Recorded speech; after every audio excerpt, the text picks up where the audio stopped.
Welcome to ज्ञान सागर classes.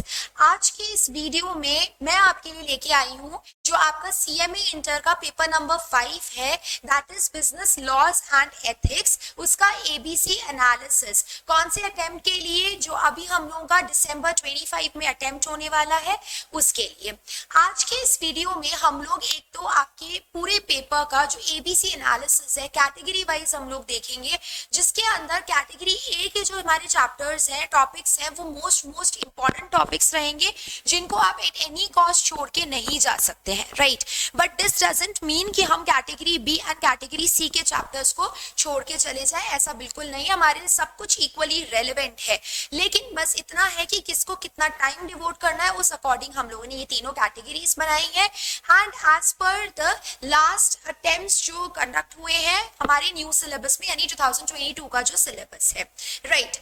अब इसके अंदर आप लोग वीडियो के एंड तक बने रहिएगा, बिकॉज हम लोग इस लेक्चर के अंदर ये भी देखने वाले हैं कि हमारे जो क्वेश्चंस आते हैं उसमें कौन कौन से क्वेश्चन नंबर पे क्या क्या चीज पूछी जाती है, कौन कौन से टॉपिक से क्वेश्चंस पूछे जाते हैं। इनफैक्ट ये भी मैं आपके साथ इस वीडियो में डिस्कस करूंगी, राइट। तो इसीलिए वीडियो को एंड तक जरूर देखें। फाइन, स्टार्ट करते हैं हम लोग पेपर नंबर 5 का एबीसी एनालिसिस। सबसे पहले हम लोग इसके अंदर देखेंगे हमारा एवरेज मार्क्स, जो चैप्टर वाइज मार्क्स आए हैं लास्ट 10 अटेम्प्ट्स के अंदर, उनको हम लोग सबसे पहले इसमें डिस्कस करेंगे। उसके बाद जो हमारा ये एबीसी एनालिसिस है, after that we will be discussing this ABC analysis, right. First of all chapter number 1 देखो, इंट्रोडक्शन का चैप्टर रहता है, बहुत बेसिक चीजें रहती हैं इसके अंदर, ज्यादा वेटेज नहीं है। अगर मैं लास्ट अटेम्प्ट की बात करूं, आप लोग क्या देखोगे, 2022 वाले जो अटेम्प्ट्स हैं उस सिलेबस वाले जो है वो आपको ज्यादा कंसिडर करने हैं। एवरेज मार्क्स 1.2 है, इतना ही वेटेज है, बहुत ज्यादा इंपॉर्टेंट चैप्टर नहीं है। चैप्टर 2 कॉन्ट्रैक्ट एक्ट जो हमारा पार्ट ए है, उसमें ये सबसे इंपॉर्टेंट है। वेटेज आप देख रहे हैं इसका कितना है, 18 एवरेज मार्क्स हैं ये तो 18.4।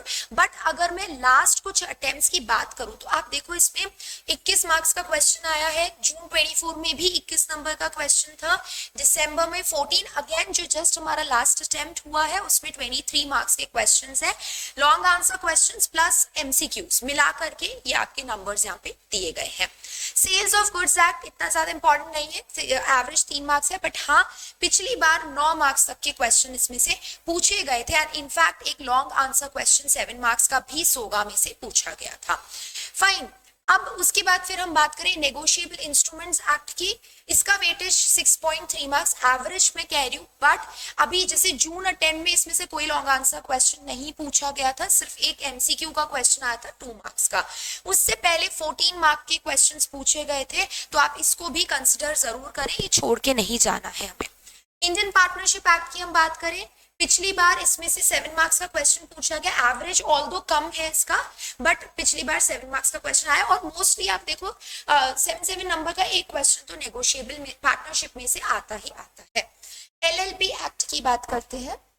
एलएलपी एक्ट के अंदर जून में तो 2 मार्क्स का क्वेश्चन आया, there was no long answer question, उससे पहले 7 मार्क का क्वेश्चन इसमें से भी है। तो लगभग हम ऐसा बोल सकते हैं कि किसी अटेम्प्ट में एलएलपी में से क्वेश्चन आता है, किसी में से पार्टनरशिप का क्वेश्चन आता है ना, तो ये उस अकॉर्डिंग हम लोग देख लेंगे। फैक्ट्रीज एक्ट, अब यहाँ से हमारा क्या स्टार्ट होता है, पार्ट बी स्टार्ट होता है, यहाँ तक दिस इज पार्ट बी। ये जो है ये पूरा हमारा पार्ट ए था, मतलब मैं ये ए और बी किसके हिसाब से बता रही हूँ, जो आईसीएमएआई ने आपके चैप्टर्स का डिवीजन कर रखा है, मैं उस हिसाब से बता रही हूँ चीज। फैक्ट्रीज एक्ट की अगर हम बात करें, एवरेज मार्क्स कितने रहेंगे 4.3, एंड जून अटेम्प्ट में पिछली बार इसमें 4 मार्क्स के क्वेश्चंस पूछे गए थे। फैक्ट्रीज एक्ट में से there was no long answer question, there were only 2 MCQs questions in the previous attempt. Fine, then coming to gratuity act, हाँ 7 मार्क के क्वेश्चंस देखे गए, बट लास्ट टाइम नहीं आया था इसमें से, ठीक है। प्रोविडेंट फंड जो है इसको आप देखो तो इसमें से कभी क्वेश्चन नहीं आया, कभी भी नहीं आया है प्रोविडेंट फंड में से ना, बट यू नेवर नो, अगर हमारा लक अच्छा नहीं रहा तो इस बार इसमें से क्वेश्चन आ सकता है, ठीक है। एम्प्लॉय स्टेट इंश्योरेंस वाले में से 7 मार्क का एक क्वेश्चन आया है पिछली बार, एवरेज इसका कम हो रहा है क्योंकि बहुत सारे अटेम्प्ट्स में ये नहीं पूछा गया है। कोड ऑन वेजेस, ये मैंने आप लोगों को बताया है, अभी हमारे इस वाले सिलेबस में जो करंटली चल रहा है, इस चैप्टर से डेफिनेटली, इस पार्ट में से, इस चैप्टर में से डेफिनेटली एक 7 मार्क का क्वेश्चन पूछा जाता है। ठीक है, तो इस वजह से वेटेज एवरेज ऑल तो इसका कितना आ रहा है 3.1 आ रहा है, बट नहीं, पिछले 2 बार के अटेम्प्ट्स में से रेगुलरली हम लोग देख रहे हैं कि एक 7 नंबर का क्वेश्चन जरूर आता ही आता है। ठीक है, आगे चलते हैं। Companies act, that is our part C as per our syllabus, और हम सब लोगों को पता है कि ये सबसे इंपॉर्टेंट चैप्टर है, सबसे इंपॉर्टेंट यूनिट है इस पूरे सिलेबस के अंदर, पूरे सब्जेक्ट के अंदर, राइट। तो 40 मार्क्स का वेटेज हम लोगों को प्रोवाइड कर रखा है कंपनी लॉ का ICMAI ने। इसके अंदर आप देख पा रहे हो 30+ मार्क्स के क्वेश्चंस तो हर अटेम्प्ट में आते ही आते हैं। पिछली बार कितने अटेम्प्ट के कितने मार्क्स के क्वेश्चंस आए हैं 47, मतलब इसमें MCQs भी आए थे एंड लॉन्ग आंसर क्वेश्चंस भी आए हुए हैं, इंक्लूडिंग 1 केस स्टडी क्वेश्चन। हर बार एक केस स्टडी का क्वेश्चन कंपनी लॉ से आता ही आता है, राइट। एक चीज और, हमारे पास यहाँ पे 5 MCQ क्वेश्चंस पूछे गए थे एंड 7 मार्क वाले जो क्वेश्चन थे हमारे यहाँ पे वो 5 पूछे गए थे ना, 5 7 मार्क के क्वेश्चंस पूछे गए हैं हमारे पास इसमें कंपनी लॉ में, एंड बाकी 6 MCQs आए थे, सॉरी 6 MCQs थे, फाइन। तो ऐसा करके देखो, एनी हाउ हम लोगों को ये पार्ट ए में ही डालना होता है। ABC एनालिसिस अभी हम करेंगे तब देखना, पार्ट ए में ही आता है ये। बिजनेस एथिक्स, एथिक्स का एक क्वेश्चन आता है, इमोशनल इंटेलिजेंस का एक क्वेश्चन आता है। ऑन एन एवरेज वेटेज इसका कितना जा रहा है 13 मार्क्स का, 15 मार्क का वेटेज हमें इंस्टीट्यूट ने भी बता रखा है। देख लो 14 18 इतना अप्रॉक्स हर अटेम्प्ट में आता ही आता है। And what we have seen from past 3 to 4 attempts, ये बिजनेस एथिक्स का एक लॉन्ग आंसर क्वेश्चन आता है एंड इमोशनल इंटेलिजेंस का एक लॉन्ग आंसर क्वेश्चन आता ही आता है, फाइन। अब हम लोगों ने अभी ये चीज तो डिस्कस कर ही ली है कि एवरेज मार्क्स कैसे कैसे पूछे जाते हैं, कौन कौन से चैप्टर्स में से किस किस अटेम्प्ट में हाईएस्ट मार्क्स पूछे गए हैं, कैसे पूछा गया, वो सब हम लोगों ने अभी इसमें चेक कर लिया। अब आगे चलते हैं हम लोग। नेक्स्ट जो हमारा मेन टॉपिक है दैट इज ABC एनालिसिस, जिसमें हम 3 कैटेगरीज में पूरे चैप्टर्स को डिवाइड कर रखे हैं। चैप्टर कैटेगरी A जो है, इसके अंदर मोस्ट इंपॉर्टेंट चैप्टर्स रहेंगे जिसको at any cost we don't have to leave, plus number of revisions हम इनकी जितनी ज्यादा करेंगे उतना ज्यादा इनके ऊपर कमांड भी आएगा। फर्स्ट, कंपनीज एक्ट, कितना है इसका वेटेज, एवरेज 34 मार्क्स का वेटेज है इसका, और 10 अटेम्प्ट्स में से 10 में ही पूछा गया, ऑफ कोर्स, क्योंकि सबसे मेजर पोर्शन है इसका। कॉन्ट्रैक्ट एक्ट 18 एवरेज मार्क, हर बार क्वेश्चन आता ही आता है। Ethics and emotional intelligence again 13 average है और 10 में से 10 बार ही पूछा ही गया है। अच्छा, मैंने तुम लोगों को पहले भी बता रखी है चीज, जो business ethics and emotional intelligence है, ये बहुत ही इजी चैप्टर है, बहुत इजी यूनिट है, बट वेटेज इक्वली इंपॉर्टेंट है, बहुत ज्यादा 15 मार्क्स का है। मैं बता रही हूँ 2 MCQ 2 लॉन्ग आंसर क्वेश्चंस आते ही आते हैं, तो इसको छोड़ के मत जाना, अंडर एस्टिमेट मत करना इसको, ठीक है। कैटेगरी B पे चलते हैं। Next most important, negotiable instruments act, ये 10 बार में से 9 बार तो पूछा गया है, ठीक है। ग्रेजुएटी की मैं बात करूं, 10 में से 8 बार इसका क्वेश्चन आता ही आता है। फैक्ट्रीज का 10 में से 6 बार, तो फैक्ट्रीज का आने का चांस कम है, जैसे पिछली बार नहीं आया था इसमें से क्वेश्चन। ये इनका फ्रीक्वेंसी हो गया, एवरेज नंबर ऑफ मार्क्स हो गया। अगर मैं कहूं तो पार्ट ए में से सबसे ज्यादा इंपॉर्टेंट कौन सा है, नेगोशिएबल इंस्ट्रूमेंट है, कैटेगरी B के अंदर बात करें, ठीक है। बाकी कॉन्ट्रैक्ट का तो सबसे ज्यादा वेटेज होता ही होता है, उसके बाद यहाँ पे आता है नेगोशिएबल इंस्ट्रूमेंट्स, ठीक है। ये पोर्शन हम लोगों ने यहाँ पे डिस्कस कर लिया। अब चलते हैं नेक्स्ट कैटेगरी C पे।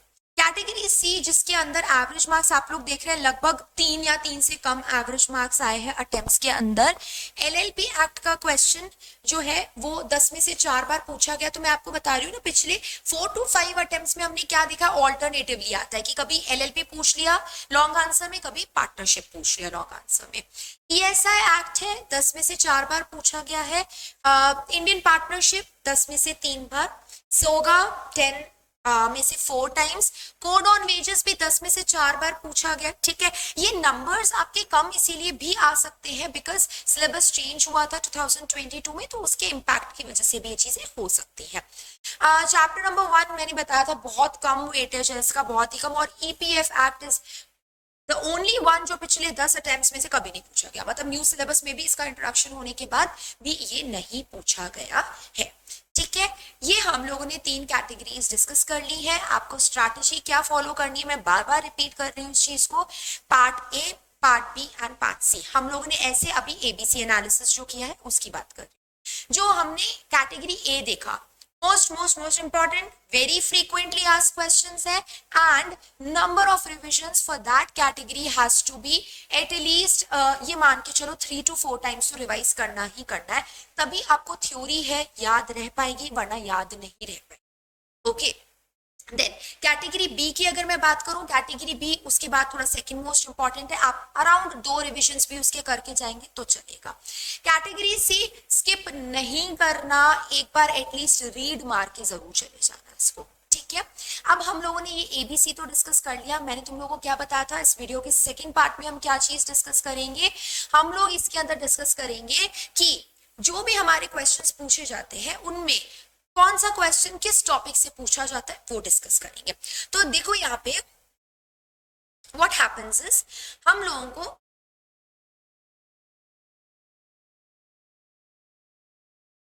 एमसीक्यूज क्वेश्चंस पूछे जाते हैं हमसे, राइट। तो एमसीक्यूज हमारे पास कितने आते हैं, 15 क्वेश्चंस आते हैं। तो हमारा जो क्वेश्चन नंबर 1 रहता है that is completely about MCQs, and MCQs के कितने क्वेश्चंस होते हैं, 15 questions into 2 marks each, and therefore ये टोटल वेटेज कितना कैरी कर गया, 30 मार्क्स का वेटेज हो गया, राइट। ये पूरा क्वेश्चन नंबर 1 के अंदर एबीसीडी करके आपके ये सारे आ जाते हैं। अब उसके बाद हमारे पेपर का नेक्स्ट पार्ट स्टार्ट होता है क्वेश्चन 2 से लेकर के, राइट। अब क्या होगा, क्वेश्चन 2 ऑनवर्ड्स हम लोगों को यहाँ पे चॉइस भी प्रोवाइड करी गई है, ठीक है। चॉइस हमें कैसे प्रोवाइडेड है, देखो 7 क्वेश्चंस आएंगे अब इसके बाद, है ना, और उन 7 में से तुम्हें अटेम्प्ट कितने करने हैं, 5 क्वेश्चंस अटेम्प्ट करने हैं, और हर क्वेश्चन के अंदर ए बी ऐसे करके सब पार्ट्स दे रखे होते हैं। अच्छा, क्वेश्चन नंबर 2 ए जो आएगा वो फ्रीक्वेंटली लास्ट 4-5 अटेम्प्ट्स में देखा गया है। क्वेश्चन हमेशा किसका पूछा जाता है, कॉन्ट्रैक्ट एक्ट का। तो इस बार का भी मेरा प्रिडिक्शन यही रहेगा कि कॉन्ट्रैक्ट एक्ट से क्वेश्चन डेफिनेटली आएगा, पहला ही लॉन्ग आंसर क्वेश्चन। 2B जो देखा गया है वो कॉन्ट्रैक्ट से आता है, बट कॉन्ट्रैक्ट के अंदर भी जो हमारे स्पेसिफिक कॉन्ट्रैक्ट्स है, राइट, जैसे indemnity, guarantee, bailment, pledge, agency, इन स्पेसिफिक कॉन्ट्रैक्ट्स में से हर बार कंपल्सरीली ये क्वेश्चन तो आता ही आता है, दैट इज 2B, ठीक है। अब उसके बाद एक चीज, question number 3A and B। Question number 3 का जो A होता है ना, देखो कभी इसके अंदर एक लॉन्ग आंसर क्वेश्चन आ जाएगा पार्टनरशिप से, और कभी इसके अंदर आ जाता है LLP एक्ट से, ओके। तो वो ऑल्टरनेटिवली भी आया है, कभी कभी कैसे आता है कभी कैसे आता है, बट हाँ इन्हीं दोनों एक्ट में से कोई एक क्वेश्चन आपसे पूछ सकते हैं, वो क्वेश्चन नंबर 3 के ए में। बी के अंदर फिर 2 है, सोगा एंड एनआई, जो मैंने देखा है इनमें से कोई एक क्वेश्चन ये पूछते हैं, बट मोस्ट फ्रीक्वेंटली तो कौन सा पूछा जाता है, एनआई एक्ट ही पूछा जाता है, ठीक है। तो ये एक हिसाब से आप तैयारी करेंगे अपनी। Question number 4A, industrial laws में से जो कोड ऑन वेजेस है इस पे क्वेश्चन आता है 4th के ए में, एंड बी के अंदर भी इंडस्ट्रियल लॉज ही आएंगे, लेकिन इधर ग्रेट्युटी से क्वेश्चन आता है या फिर ईएसआई से क्वेश्चन आता है, ग्रेट्युटी एक्ट या फिर ईएसआई एक्ट में से क्वेश्चन आता ही आता है, ठीक है। ये एक चीज हमने देखी कि दोनों में से कोई भी एक एक्ट आता है। ईपीएफ एक्ट के बारे में मैंने आप लोगों को बताया, कभी कोई क्वेश्चन नहीं आया है। फैक्ट्रीज एक्ट आता है, बट जस्ट इमीडिएटली प्रीवियस जो अटेम्प्ट हमारा हुआ है उसके अंदर फैक्ट्रीज एक्ट का कोई लॉन्ग आंसर क्वेश्चन नहीं पूछा गया है। Fine, moving further to the next question, question number 5A, that is company law. Company law का किसी भी टॉपिक के ऊपर रैंडमली क्वेश्चन आया है, कभी बोर्ड मीटिंग के ऊपर आता है, कभी चार्जेस का क्वेश्चन आ जाता है इसमें, कभी ये कुछ और टॉपिक के ऊपर क्वेश्चन पूछ सकते हैं, मे बी डायरेक्टर्स और something else, it could be anything, कोई भी क्वेश्चन आ सकता है। 5 का जो बी है, लास्ट 4-5 अटेम्प्ट से तो मैं देख रही हूँ डायरेक्टर्स का ही क्वेश्चन इस पे पूछा जाता है, 5 का बी। और मैंने बताया तुम लोगों को कंपनी लॉ में डायरेक्टर्स वाले पोर्शन का वेटेज सबसे ज्यादा है, छोटा है, बहुत ज्यादा वेटेज है लेकिन उसका, ओके, तो उसको तो हम एट एनी कॉस्ट छोड़ के नहीं जाएंगे। देन क्वेश्चन नंबर 6 का ए, वापस कंपनी लॉ, कोई भी टॉपिक पूछा जा सकता है, और क्वेश्चन नंबर 6 का बी भी कंपनी लॉ से ही पूछा जाता है, कुड बी एनी टॉपिक। एक ये 5 का बी तो डायरेक्टर्स के लिए फिक्स्ड है, बाकी कुछ भी पूछा जा सकता है। तो देख रहे हो तुम लोग, क्वेश्चन पूरा का पूरा 5 जो है कंपनी लॉ का रिजर्व्ड है, और 6 पूरा का पूरा कंपनी लॉ ने रिजर्व करके, 4 क्वेश्चन तो ये आते ही आते हैं कंपनी लॉ से। अब हम लोग बात करें नेक्स्ट, एक यूनिट बच गया, कौन सा यूनिट, बिजनेस एथिक्स। मैंने बताया था एक क्वेश्चन एथिक्स से आता ही आता है, और एक क्वेश्चन हमारा इमोशनल इंटेलिजेंस से आता ही आता है, ओके। तो ऐसे करके हमारा ये वाला जो क्वेश्चन नंबर 7 है, ये जो सिलेबस में हमारा पार्ट डी है उसके लिए ये है, एक क्वेश्चन एथिक्स में से आएगा और एक क्वेश्चन इमोशनल इंटेलिजेंस से पूछा जाता है, ठीक है। आगे बढ़ते हैं, क्वेश्चन नंबर 8। अब तुम सोचोगे सब कुछ तो कवर हो गया, बच क्या गया, तो केस स्टडी के क्वेश्चंस बच गए हैं। लास्ट जो हमारा क्वेश्चन नंबर 8 आता है, इसमें केस स्टडी का क्वेश्चन, एंड इंटर के अंदर हमारे पास 2 केस स्टडी के क्वेश्चंस कंपल्सरीली आते ही आते हैं।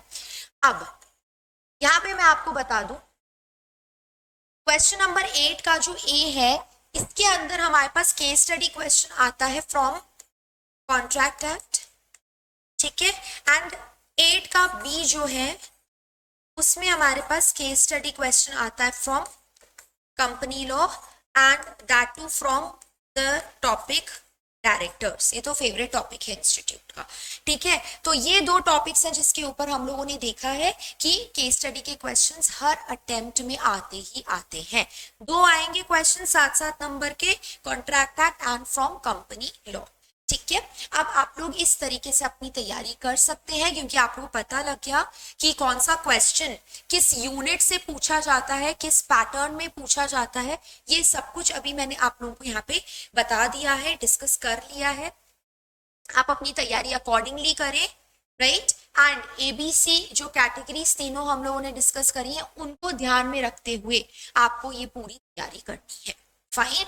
So that is all for today. आपको अगर कोई भी डाउट्स है, कोई भी क्वेश्चंस है, आप कमेंट सेक्शन में पुट कर सकते हैं। We are here to answer your queries, and other than that आप अपनी प्रिपरेशंस करते रहिए, कोई भी डाउट्स आते हैं तो पूछ सकते हैं। Thank you so much, this is all for today's video, and wishing all the very best for your coming exams. Thank you so much.